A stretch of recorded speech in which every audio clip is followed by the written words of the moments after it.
the black man is God. There is no criterion for the current hip-hop culture, so anybody can jump in, get in front of a microphone and say, yo, I'm a rapper, I'm hip-hop, which then becomes part of the reputation of Black America. White people always had, from then to now, an appetite for particular constructions of blackness.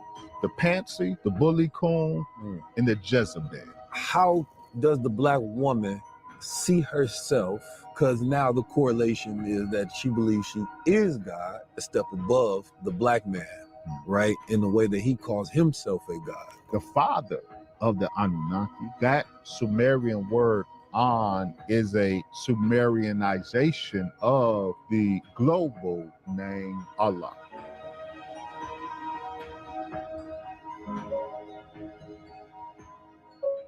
It's 19 keys. 19 keys. I appreciate my pops for teaching me how to be a god. From a boy to a man, and ultimately back into the natural state of being, into a god. As God, we're supposed to always move with that higher self. And I have to be able to execute it. Having knowledge is not power. The execution of knowledge is power. Knowledge makes a man unfit to be a slave. Because the only real knowledge you can get is knowledge of self.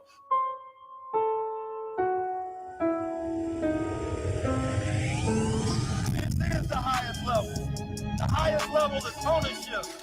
The highest level is power. The highest level is sovereignty. The highest level is higher consciousness. The highest level is when we own our own culture. Excellence at a very high level. Not eye level. A high like that. It's time for a high level conversation. We're here for another high level conversation. High level conversation. Tap in with the God. Peace, family. Welcome back to another high-level conversation. Today, I want you to forget what you think you know, particularly upon the subject of the Anunnaki and ancient Sumeria. And I want you to be open to a dialogue that maybe just some of the information that you've gotten were possible misinterpretations, incorrect decodings, right? And part of the imagination of those who've gotten information and supplied the world with what I would say is partially their poetic license. Today, I have somebody that I'm going to read directly from his book, going into the first chapter, and we're going to get into this subject, a subject that has become very famous, especially across the internet today. As somebody who's recently been, I wouldn't say attacked, but represented as an influence of Black America in media by the Oxy report that says that sometimes Black platforms represent a revisionist history. Now, they couldn't tell us what history, because then we have to get into debate of detail, right? And then they don't want to get there. So they'd rather throw these general titles. The reason that I'm having part 2 of a conversation with the scholar that I have on today is because he challenges people that if you have something that you think is wrong in my book or in my work, bring it to the table and we can deal with it. Otherwise, be satisfied with the facts and the truth that have been presented, and let this be your superior truth that you now move upon. So today we're going to get into first starting off with the Anunnaki. So let me, if I will, read this first chapter. Sumer is the name of the ancient Mesopotamian civilization that preceded the Akkadian and Babylonian civilizations of the area now called Iraq. It is believed by many scholars to be the oldest civilization. Others contend that such honor should be given to Kemet, or ancient Egypt. I will not engage in that debate here, except to point out that both civilizations, at least in part, derived from or were influenced by earlier civilizations of Afrabia, otherwise Black Arabia. However, I will point out that Sumer was a Black civilization. Now, because he's been here already, and some of you all may be new, but this is by the good God, the good brother, my brother, Dr. Wesley, Muhammad. When Dr. Wesley Muhammad presents any information, I listen, right? Because I look at my brother as an elder, if you will, not older, elder, right? And I was asking him, how do you pick your subjects? And I think the most important part that he articulated to me is the fact that he's not looking to write a book, but when he can contribute something new, right? And not just regurgitate something that's already been there for the point of. So I wanted to get into this because there's so much narrative that is consistent around this, but nobody points out Arabia. Nobody looks at it as a black civilization.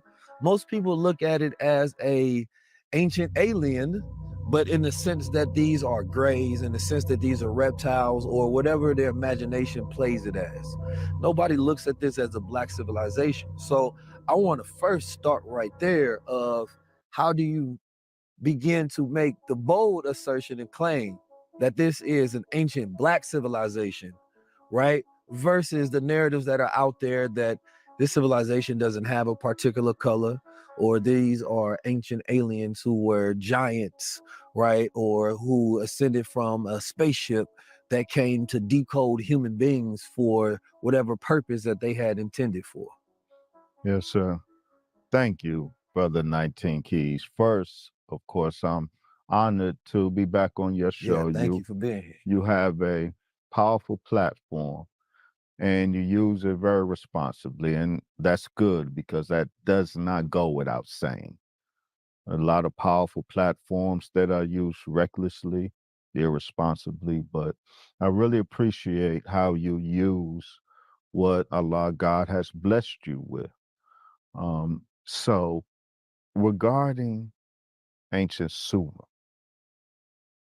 first allow me to say, with all of the narratives that are out there, one, or I would say even the primary problem that has generated this cottage industry of narrative is if somebody is presented a plastic bag full of puzzle pieces,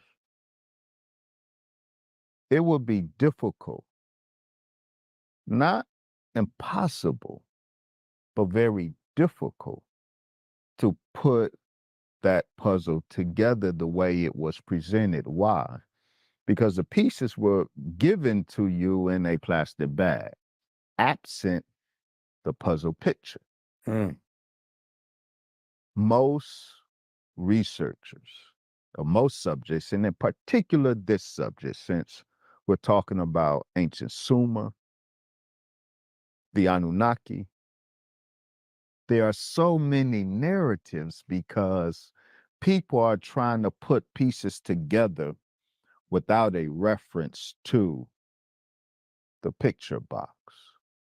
What is the picture box, Keys? What is the image that helps guide how these pieces of fact and data fit together? The teachings of the Most Honorable Elijah Muhammad are the picture box. And by starting there, the data, the facts from various fields, we can see clearly how they should fall into place. And so, because his Islam is mathematics, and mathematics is Islam, that means there must be factual consistency. There must be data collection and data consistency. His teachings shine light on any subject. And with the Anunnaki, the problem for me, the reason I felt compelled to write that particular book, the Anunnaki narrative has been, I will use this language, some might object to it, but I will use it anyway, has been hijacked by a particular paradigm, the Sitchin paradigm, the paradigm of Israeli former economist turned Anunnaki scholar, Zachariah Sitchin. The whole narrative of the Anunnaki has been dominated by the Sitchin paradigm. His reading of some of the data, not all of it, sometimes his misreading of the data, and sometimes, you said it right, the creative license that he took. And so you have the Sitchin narrative imposed on the Sumerian data, the Anunnaki data, which is misleading.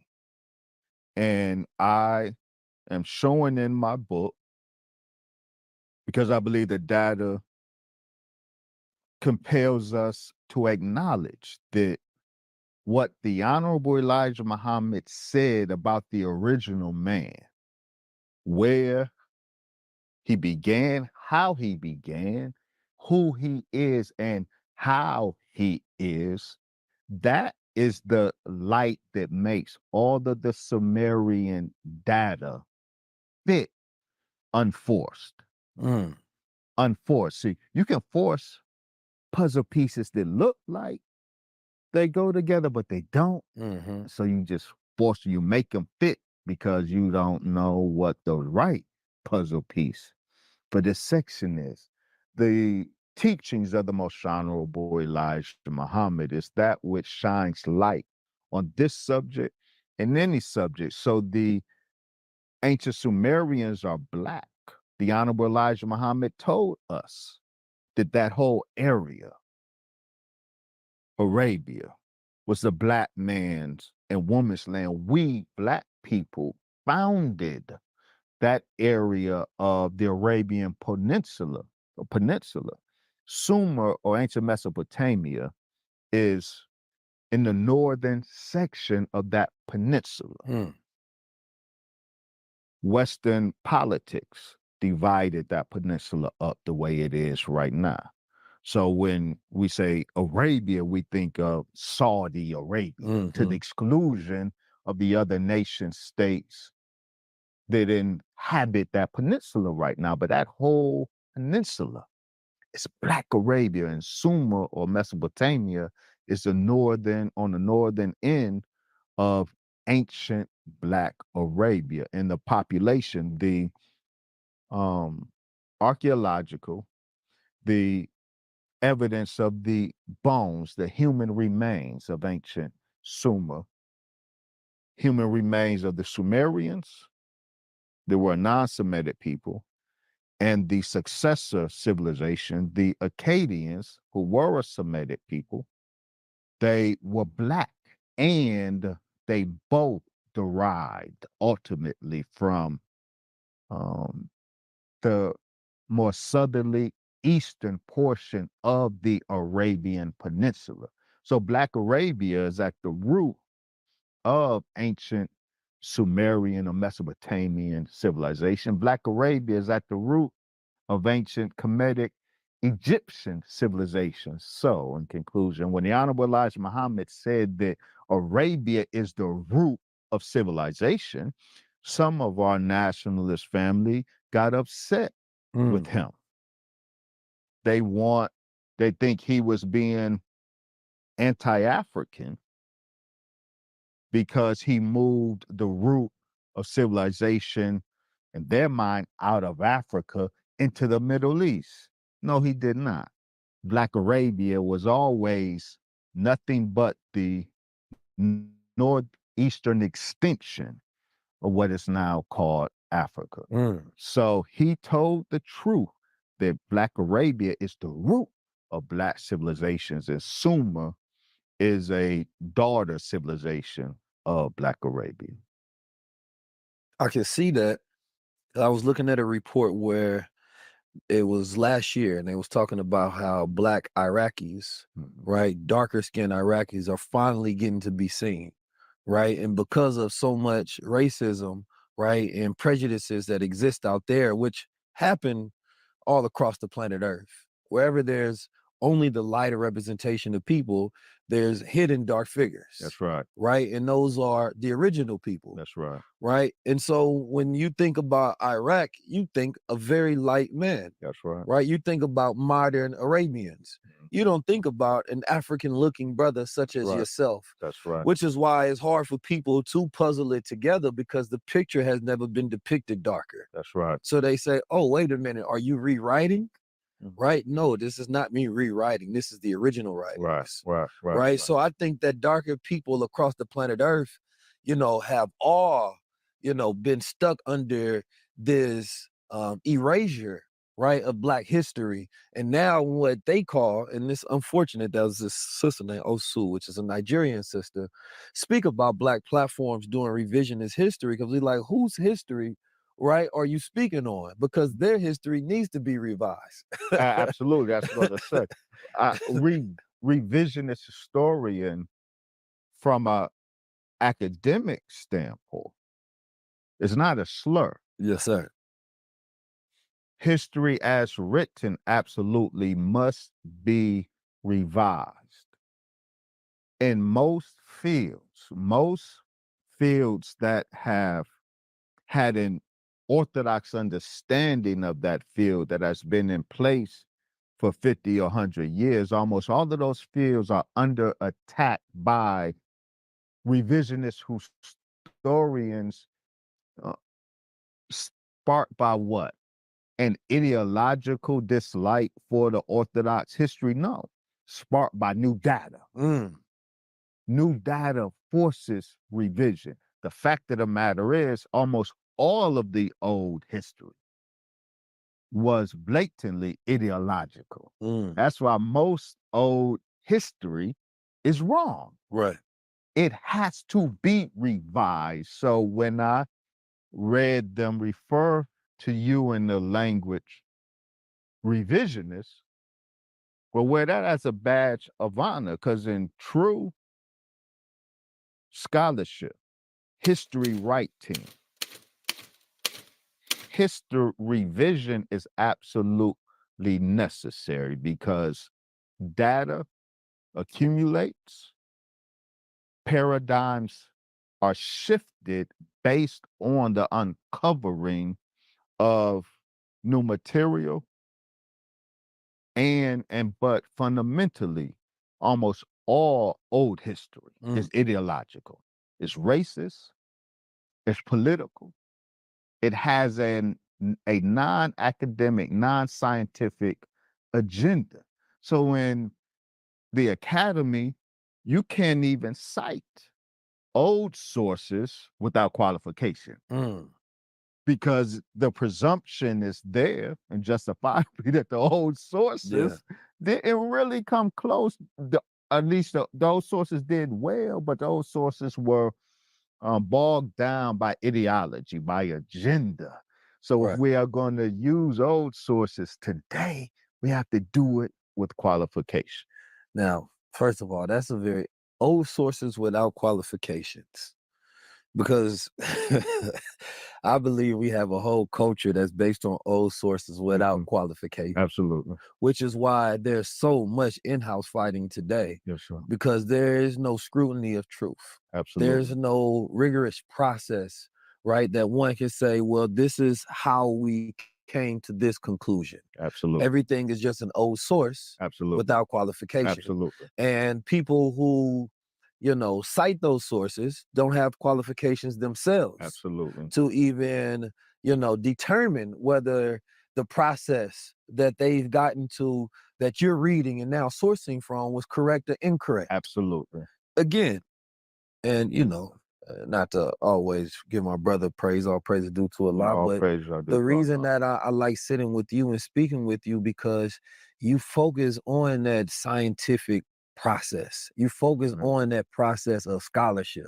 And we need that more than ever in a world of mis and mal and disinformation, especially in a world of artificial information now. Yes, sir. Things, you can artificially generate a picture of something, then artificially generate facts around that. And so multiple people living in multiple worlds based on whatever information that they consumed, right? So having the old school way, I would say, of going through process and determination to get to what is the value of this knowledge that's being presented. What's going to happen is when you go through it, it's going to wipe away so many different sects, so many different texts that people are referring from. And what happens is that people get to a point where it is ideological and it's their belief system.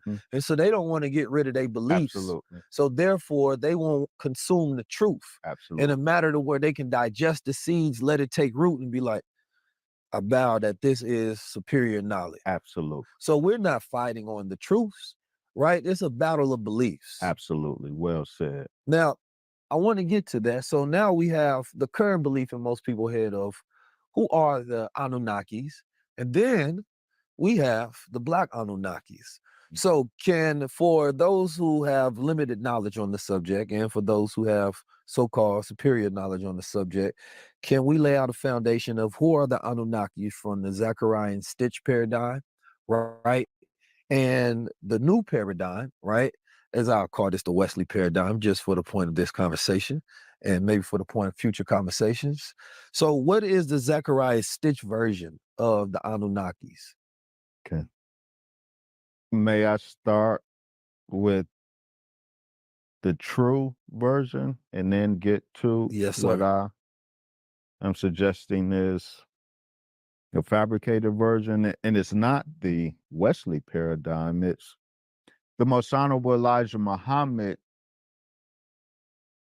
teaches us that the Black man is God. Yes, sir. Said whenever you look at a Black man, you are looking at God. He presented to us a detailed theogony, the process by which the Black man came to be and came to be God. Now, I'm an historian of religion, Brother Keys. That's my training, which means I engage in a historical, critical study of religious traditions and religious texts. And as an historian of religion, I've studied all of the ancient religions, all of the ancient texts. And when the Honorable Elijah Muhammad taught us about this group of gods, he called them the 12 major scientists, the 24 scientists. Those same gods you encounter in the Hebrew Bible as Adat El, council of God, also Elohim, gods, plural. Those same gods that the Honorable Elijah Muhammad taught us about. You encounter them in ancient Kemetic, ancient Egyptian writings, the Pa'ut Neter, the council of the gods. It's the same as the Black God. A council, a closed circle of gods that are the rulers, the divine rulers, not just of this planet, but of the universe. We'll get to that shortly. The Honorable Elijah Muhammad gave us the real, down-to-earth understanding of them. We encounter them in religious poetic language in all of their traditions. So, the Anunnaki is Sumerian, a Sumerian term that does not mean, as Zachariah Sitchin took license to translate, those who from heaven to earth came, because he wants to make them aliens who originated off planet and came to this planet. That's not what the Sumerian or Akkadian variations of that term means. It simply means offspring or bloodline of the god An. Now, what I show An, but what I show in my book, Keys, is An, as the Sumerians are likely the Sumerian language likely is rooted in a Niger Congo language group from West Africa. They migrated to Arabia, indigenized there in Arabia before moving up north and settling in the Tigris-Euphrates Valley. That name An, the chief god of the Sumerians, the father of the Anunnaki, that Sumerian word An is a Sumerianization of the global name Allah. An is Allah linguistically and conceptually. So when the Honorable Elijah Muhammad says the black man is God and his name is Allah, when the Honorable Elijah Muhammad says there's a council, there's a circle of gods who rule the cosmos and they collectively are called Allah, that is in total agreement with the data from Sumer or Sumeria. The Anunnaki are the gods derived from An, whose original name is Allah. Now, the word An, the reason we don't hear Allah is because in linguistics, and I had to, in my doctoral work, I was forced to be somewhat of a linguist. My program required that I study 5 languages in order to proceed in the program. I had to learn Arabic, Biblical Hebrew, French, and German, as well as English. And what that did was bathed me in historical linguistics, in the science of the evolution of language and seams of semantics, on the god of the Anunnaki, the divine wellspring of the Anunnaki that everybody is talking about. The term, the name An, its original phonetics was ALA, pronounced ALA, but written AL. The L, through a linguistic process called nasalization, the L became an N. So from Al, the 2 letters, but pronounce the second letter, it gives that plosive, Allah. But through nasalization, the original L became an N. So we speak of Anu rather than Allah. So who are the Anunnaki? The Anunnaki are the black gods that the Most Honorable Elijah Muhammad has taught us about, the black gods whose proper name is Allah. This one got the isolate CBD, the black seed oil, the MCT oil, and the lion's mane powder. I think it's too much in here. I think we need to we got to calm this product down. It's too much. It's too much. Bro, I took this and I was going all day. Ain't nobody got that much work to get done in a day where they need to be taking Supermind. Like, what if you a house mom and all of a sudden you get everything done in one day and you ain't got nothing to do the rest of the week? I took this. I don't know what I'm supposed to do with the rest of my life. I feel like I done got everything done. I was up. Right. I ain't gonna lie. I feel like I changed the world 1,000 times on this. I done figured out every single plan. The next thing I need to have is patience, because I done planned everything. I done did everything I can do in a day. I'm serious. Like, I think we put too much in here. We need to cut down the ingredient list, and we need to make this regular mind, because this is like Viagra for the brain.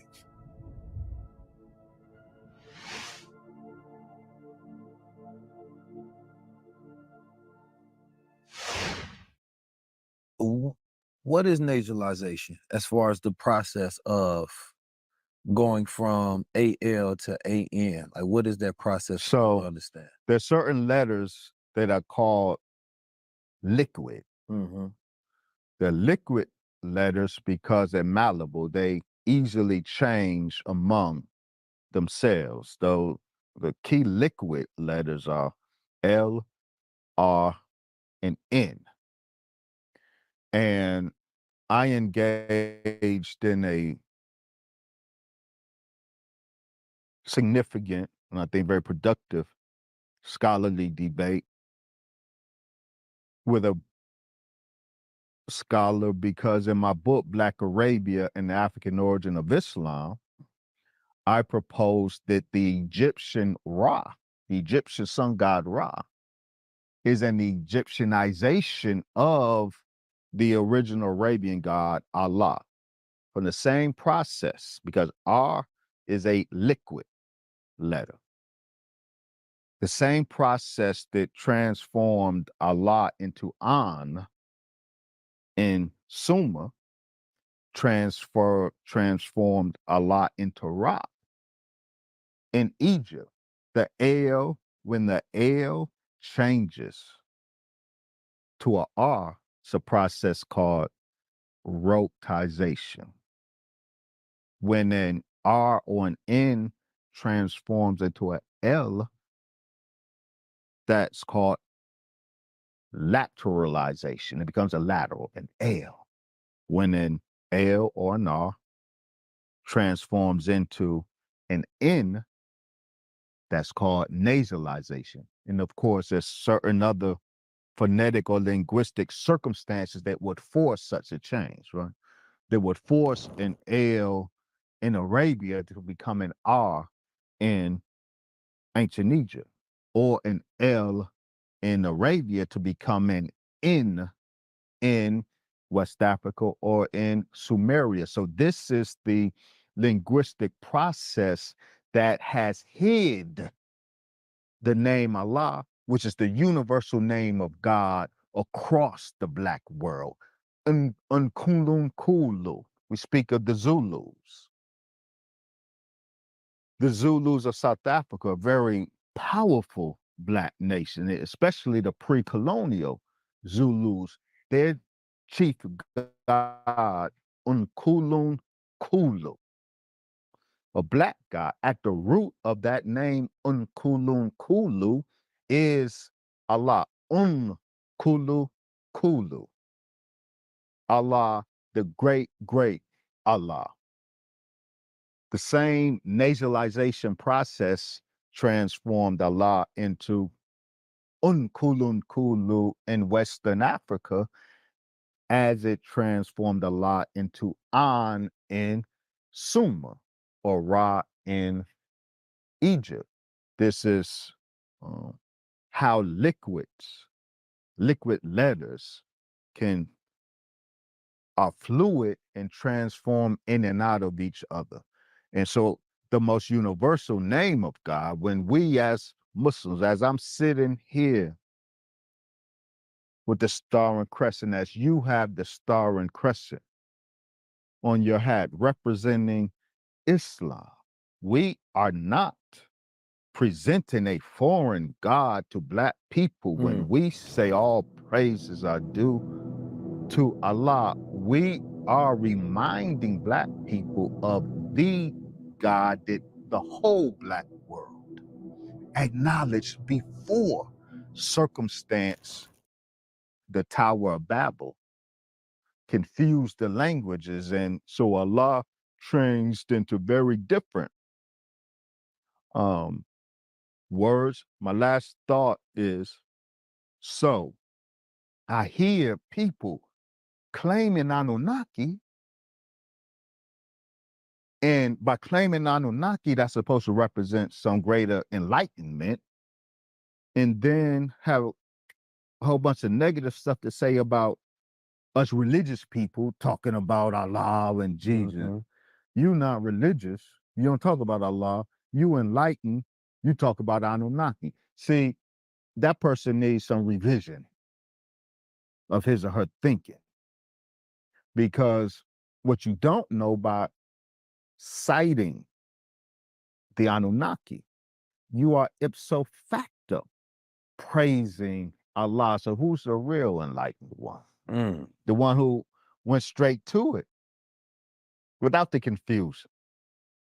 Allah is God, and he was God in Sumer, he was God in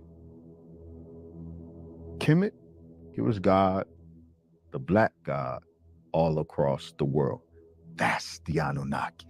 And the Honorable Elijah Muhammad gives us the key to unlock all of those mysteries. Now, you're asking about the fabricated. So that's a true. Mm-hmm. Before we get to the fabricated, because you brought up some very, I think, very interesting points. One episode, I'm going to definitely have to just dive into, the phonetics and the linguistic investigation into things, because I think that gets into a good subject.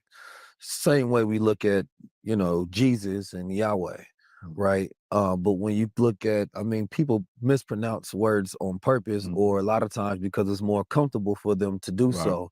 Right. There's Negroes in places right now allowing people to misinterpret their name or pronounce their name because it's easier for them to do so. Right. And so it sounds more of an assimilatory process, right? That gets carried over to where in this culture, because it's easier for us to enunciate it, right? Then we're going to speak it in its true words. Like I meet people all the time and they tell me their name and they'll be happy with a close variation of it. Right. And I'm like, no, I want to say it right. Right. And so I'm trying to get into people's mind how you can understand the process of how words and vowels and different things change as they're taken on by different people, and how it's easier for them to pronounce that. And so then when they're explaining it to someone else, they're going on with that assimilated, translated version of it. And then that becomes the context in which people view this new word or this truth, right? Going from an owl to an un or a ra, right? Or a Yahweh to a Jesus, right? So I want people to kind of think about their own experiences with that and how words get changed. And we're talking about over regions, right? As a word travels, right? From different cultures and different places, and how they would have to pronounce that. And in time. Right. And not having always the tools to decipher different languages. So if their language is different, then they're going to find a way to say it, to try to extract, right, that same consonant and construct the vowel, but in their way. That makes it especially easier. You're not going to go for the harder deciphering. You're going to go for the easiest translation so that you can enunciate it. And, even though Allah, right, is very easy, right, but you have to have a certain level of understanding of language across time and how people carry over different words. Absolutely. Which is something I want people to get into their minds, because we're talking a lot about root knowledge here and root understanding of things. Root knowledge, very important. Right. Word and concept. So now, to me, this challenge is the root knowledge and understanding of God, right? And it's funny because as people deal with Anunnaki, they are challenging every other aspect of religious texts, right? And then all of a sudden they get a belief that they now have this superior knowledge and that everything else, right, is a version of this particular history, right? So we go to ancient Kemet, we go to all these different places and they say, well, this is just a story depicting this all over again, right? So that's why I find this Anunnaki conversation is so important, because when you get to the root and saying that, no, we're not changing anything, right? We're reverting it back to its original form. And we're telling you that pass through all of this language, all of this context, all these assimilated versions and changes, here was the root of it. Absolutely. And your thesis and after you give us the Zechariah and Stitch version, and I'm kind of jumping over, but it's on my mind, I want to go into the root word of black. I want to go into the root word of, even though we just went into the root word of God, but let's go into the root word of man. Because the thesis of, the root thesis coming from the Honorable Elijah Muhammad is the black man is God. So I want to go into that understanding after we get to this history. Great. That's going to be a very fruitful part of the discussion. So I won't tarry too long on the falsehood. We want to stay with truth as long as we can, but it is necessary to draw and point out the distinction. Yes, sir. Now, you earlier said something very important I would like to highlight. We get very protective toward the people we like. Much of what passes as scholarship, unfortunately, and especially with us, is really ideology. So, if we offer a factual correction to a scholar beloved by many, we are considered blasphemous. When I wrote Black Arabia and the African Origin of Islam, as an academic, I had to take to task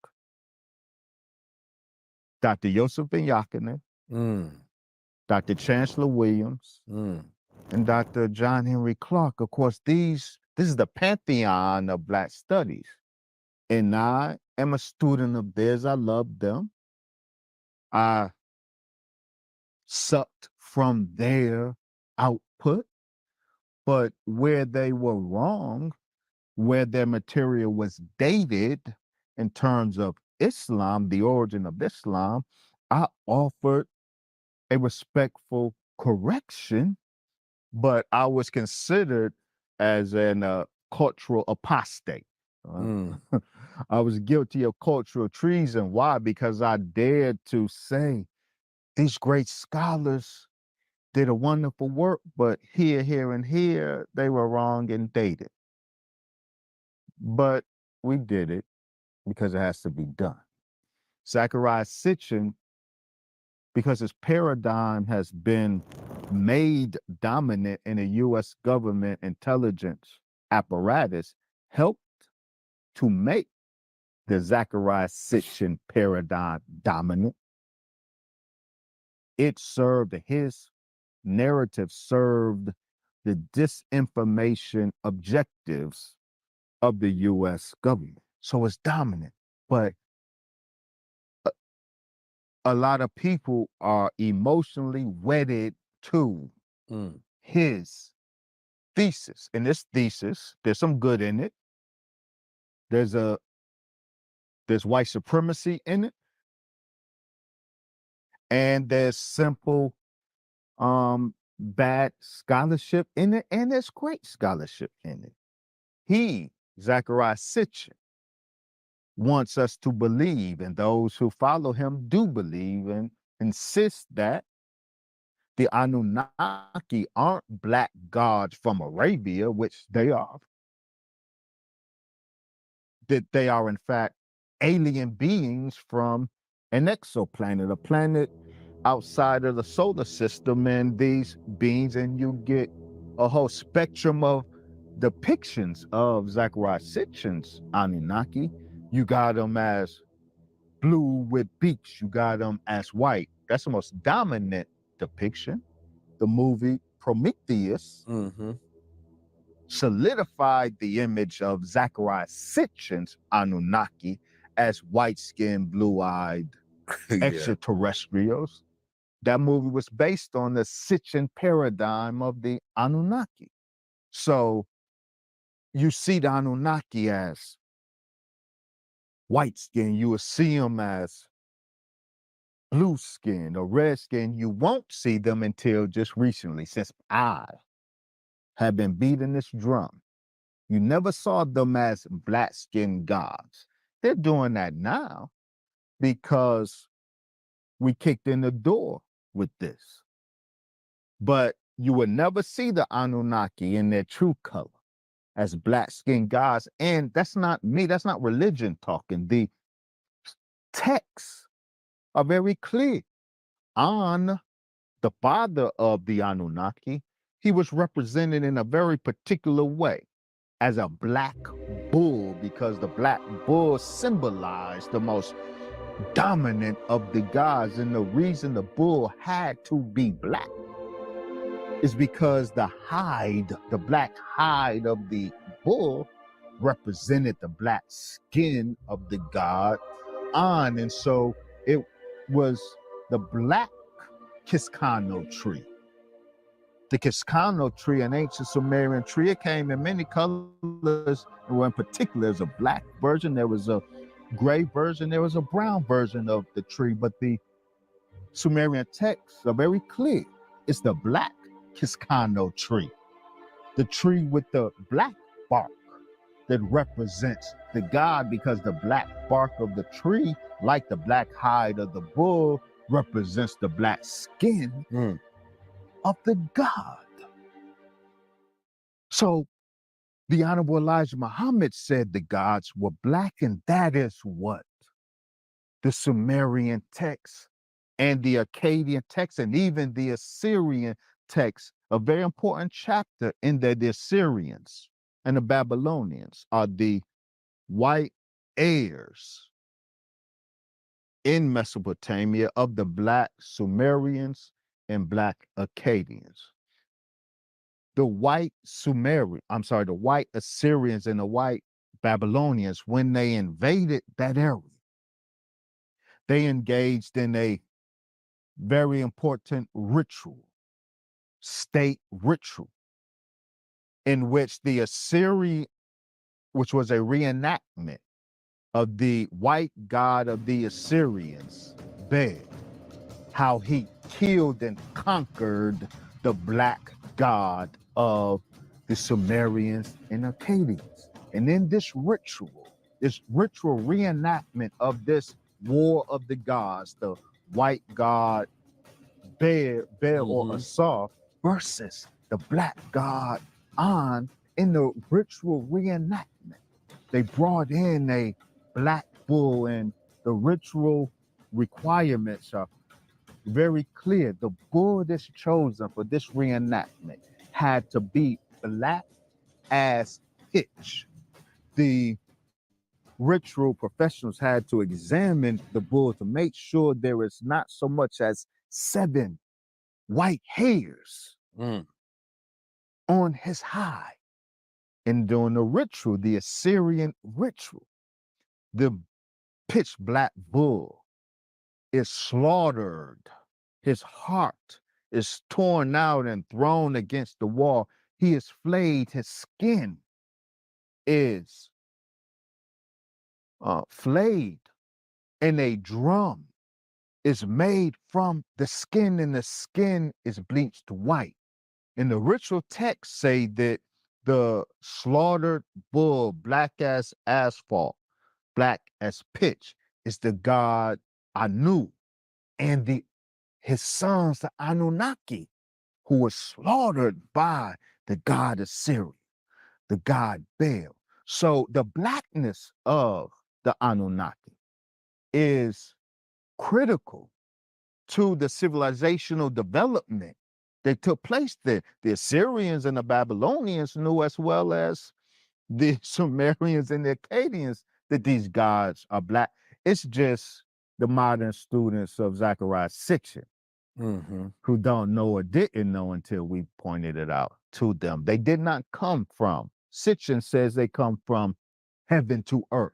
So he mistranslates the term Anunnaki because he wants to make them extraterrestrial. Everybody is robbing the black man of earth from all of our birthrights. White people are much more comfortable. As soon as they are confronted with the reality of us, they instinctively take it off planet. Zechariah Sitchin is a party to that deception. I don't know his motives. I don't know if his upbringing in Israel had any role in that. But his paradigm is wrong. His paradigm, the Atra Hashis, the Sumerian text, I've heard students of his cite the Atra Hashis, a creation text of the ancient Sumerians, cite this text as evidence, and they import into the text claims of Zechariah Sitchin, a reference to a Mars breakaway planet. Mm-hmm. That's nowhere in these texts. I got several versions, several editions of these texts, and they're nowhere to be found. What's amazing to me is the liberty that we so casually take with this material, as if there's nobody in real life who got this stuff in their library. Mm-hmm. It really amazes me the liberties that we take with this material. So when we actually put eyes on the material, if you knew the teachings of the Most Honorable Elijah Muhammad, you will instantly see the teachings of the Most Honorable Elijah Muhammad there. You will see how these teachings shed light on this material. But if you are too enlightened, if you are unaware of the teachings, then it's easy to enter these rabbit holes and get tripped up and get lost. Mm. So when he spoke upon the breakaway planet of the Mars, and I see sometimes people speak on that as they believe that it's these planets coming back around and Anunnaki is being stuck, but when it gets close enough, they will hop back over Yeah, here. that ain't nowhere in the material. I'm gonna say that emphatically and challenge those who make that claim. Show that in Yes, any sir. of the Sumerian texts. That ain't in Atra Hashi. So what about the gold being used in the particle to ionize it so that their atmosphere is similar to ours, Yeah.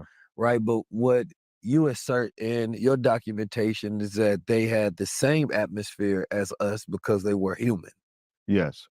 When you say they who? The Anunnakis. Yes, because they are human. Now, let's talk about Mars. There is a civilization on Mars.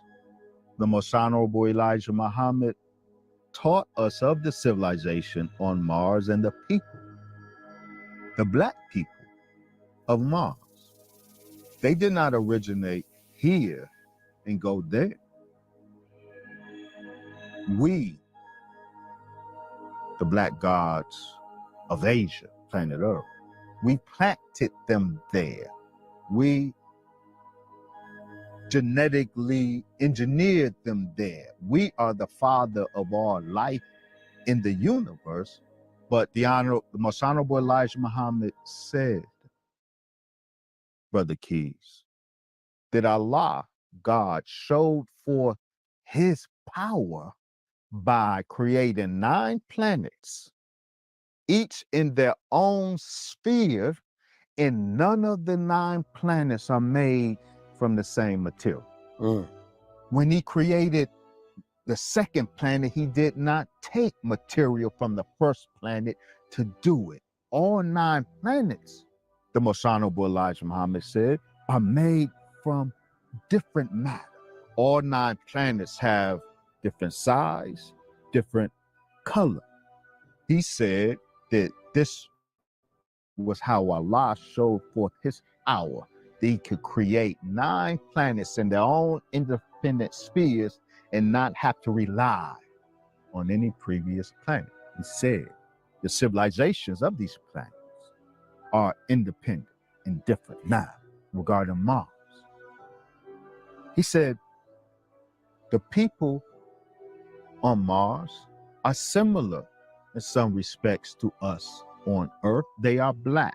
They are taller than us. He said they are a bit taller and skinnier than a black man and woman on Earth. They are similar to us, but the Martian atmosphere was created so distinct from Earth's atmosphere. Biologically, there can be no cross-pollination, Mm. if you will. No Martian, no black Martian can come to Earth and exist in this environment. No black man from Earth can go to Mars and exist in that atmosphere or any of the 9 planets. Each planet Allah made it independent and hermetically sealed in the sense we can interact, but we can't exist there. We talk about terraforming, but ain't no terraforming occurred. Certainly not at the level where there can be cultural exchanges, biological exchanges between the planets. So there is civilization on Mars. What my point is, not that there is not a civilization on Mars. My point is we are wrong to point to ancient Sumerian texts to say that that civilization originated from Anunnaki fleeing from Earth, having originally come to Earth from Nibiru. All of that is fancy. It is not. All of that is fiction fancy. And the students have embellished that. And that's fine. But call it what it is, creative writing. It's not authenticated by the text. It's a paradigm that white people enjoy. Did Zacharias Stitchin wasn't the first to interpret it? Did the people who interpreted before him have similar findings? No, such a paradigm, absolutely not. And Sumerologists, actual scholars of ancient Sumer, from the beginning have been dismissing Sitchin's narrative from the beginning.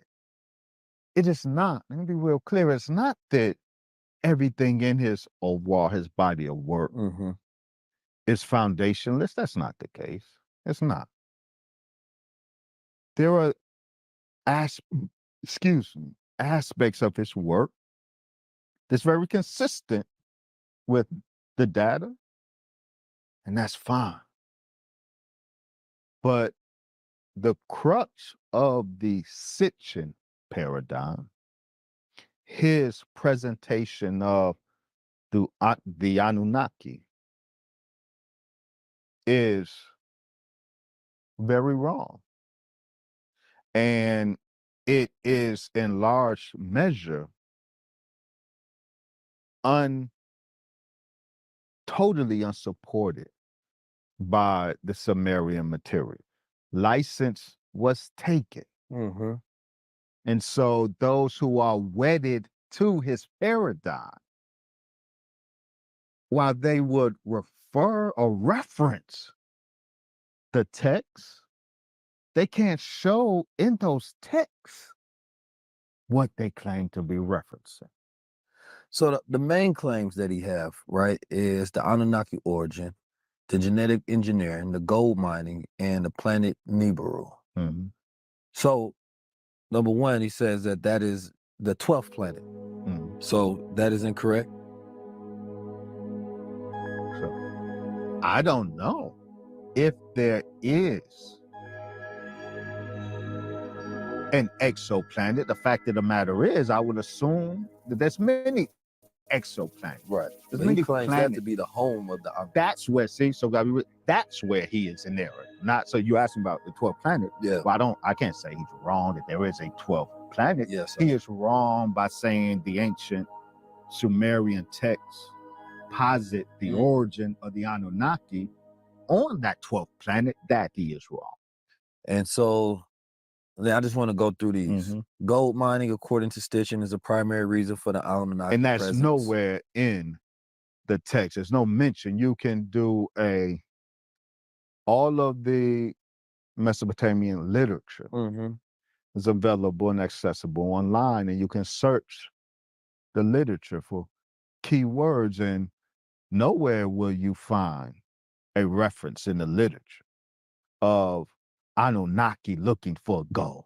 That is nowhere in the literature. But of course, This is important to his overall narrative. This is supposedly the reason the Anunnaki had to leave their home planet, Nibiru, the exoplanet. They came looking for gold. They found it on Earth. They landed on Earth. And for some Africans, eventually found, well, the Anunnaki were forced to mine the gold in Africa, the lower Anunnaki. But they got tired. So they found an ape man, a hominid in Southern Africa, touched him up and produced, what a jump, white humanity. Because all of the books and depictions of that moment of the Anunnaki creating humans, they have this white Adam. And Zechariah Sitchin said, yeah, they created us. He's talking to, interviewed by a white woman, said, yeah, they created us, not us. So you got this African hominid that these extraterrestrial gods, I don't know, blue, green, everything but black,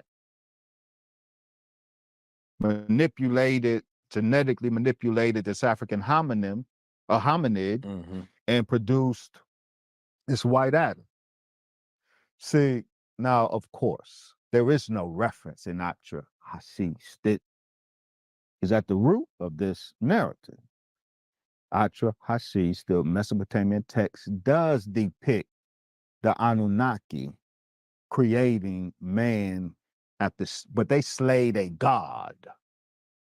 And the Mesopotamian texts say the name of the god responsible for this was Allah, and his gods who rebelled against the other Anunnaki, and from whose blood the new man was made, the Lulu was made, that God and those gods, they were Allah gods. So a group of Allah gods, and the leader of the group was a rebel. The rest of the Anunnaki considered the leader of that group a rebel.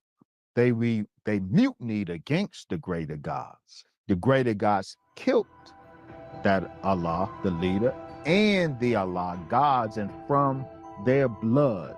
Then it says they took something, it doesn't say what it was, took something, mixed it with the blood, and that's what was used to produce Lulu, the primitive man. Nowhere is there a suggestion that it's a hominid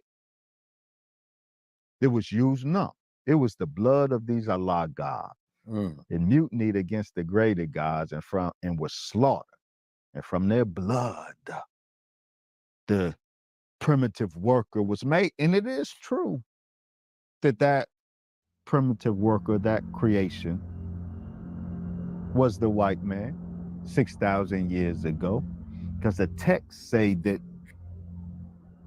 not only the blood of the rebel god called Allah and his Allah gods was made to produce the physiology of this new man, but the spirit and mind, the rebellious mind of that rebel god was put into the new creation, the new man. So the new man personifies the rebellious spirit, the rebellion against God's spirit was put in the new man. So it's okay, Mr. Sitchin, to point to your people as that to which the text refer, but get the narrative right. The narrative is these black gods, a group of black gods rebelled against the hierarchy of the gods. And those black gods were Allah gods. And the rebel who led that rebellion. His blood and his rebellious spirit was used to make the new people. And that is absolutely the white man, his spirit of rebellion. He is the personification, the physical incarnation of that spirit of rebellion against the black God. Which is why, of course, the Assyrians ritualized their not just rebellion, but their war against and slaughter of not just the black, lowly black gods, but the king of the gods, An or Allah himself. So I want to get into, well, I guess you properly, I think, explain black, right? And especially in the terms. There's a lot of debate about the word black, right? From a legal standpoint, right? And then I guess from a descriptive one, right? So as we use the word black, first, when did the word black come into origin? Do you know? I do not. I don't know that is. Before we leave, Annunaki, can I say something? You know, this conversation, the last time I was honored to be on your platform, Yes, sir. we had a very high level conversation about the circle of gods called the 12 major signs. And in that conversation, I made a reference to the Shura Executive Council of the Nation of Islam, on which I and 11 of my brothers and sisters are blessed to sit, all of us, of course, believers in the Nation of Islam. The Shura Executive Council is the governing body, for those most don't know. It's the governing body of the Nation of Islam under the divine direction and guidance